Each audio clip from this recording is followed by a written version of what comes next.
And so we do know what we're going to get basically, but what we're doing, which is a little different than, say, creating a painting or a clay pot, is we're wielding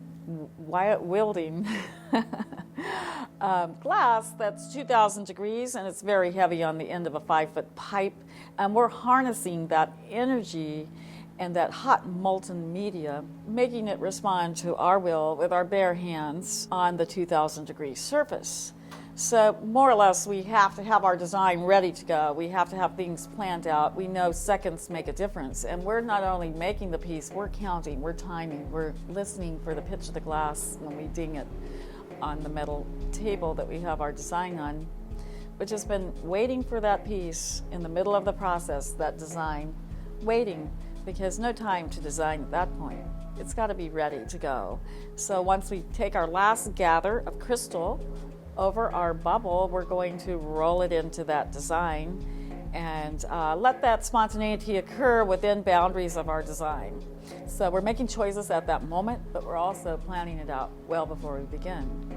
And that's halfway through. So we've got to that point, then we're doing good, we got the design on, but we're still having to manipulate the glass, we're still having to stretch it. Gravity is everything.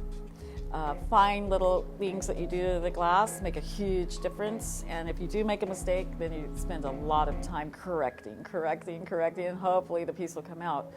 But mainly it's a lot of careful action as well as spontaneous choices within a set boundary. I love the privilege of actually having the opportunity to dip my blowpipe into incredibly hot glass and make the magic happen. Because we're giving a romantic story on our pieces. I call it romantic because I think it's almost a poetic expression in our glass.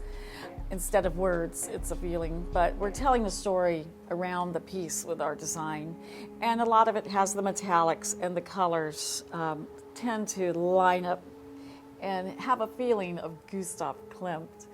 And so it's that flavor, it's that poetic story. I say all of Midsummer Night's Dream is in our work because we do work abstract, then the viewer is allowed to participate in the imagery as well, trying to discover what he or she thinks of it too, and allows that story to continue around the piece, but also to stay alive without quite putting your finger on it.